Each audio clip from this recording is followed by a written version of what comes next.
I too thought Mr Zani had turned up for the wrong debate, but then he moved very quickly on to the old cliches about the European Union becoming some sort of centralised superstate. We hear a lot about false news these days, but really this is a false narrative. Just look at the facts.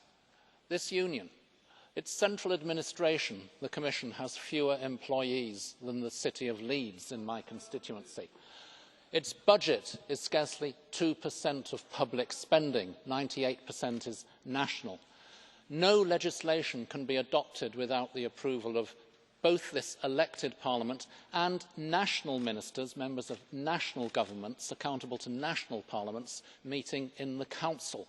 It's not actually possible for this union to act in areas that the member states don't want it to act in. It's in those areas where we need joint action. Now, the Lisbon Treaty, I was the Parliament's rapporteur on the Lisbon Treaty. It was a series of reforms to make the Union work better and to improve its accountability. A series of reforms that needed the grand slam of ratification by every single member state to get through. So again, a very high level of consensus about it. What did it do?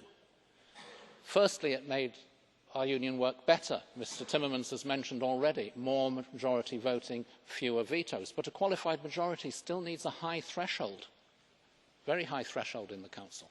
It allowed the European Council to choose who chairs its meetings instead of having a Buggins turn rotation with a new president every second meeting. It allowed us to have one external representative, the High Representative, instead of two as we used to.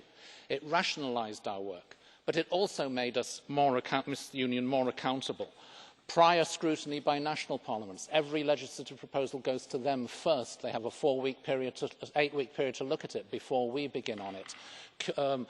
Election of the President of the Commission by this Parliament, the Council to meet in public when adopting legislation, the whole budget subject to codecision, and other, which I can't help list because of lack of time, many other democratic improvements. This narrative is false.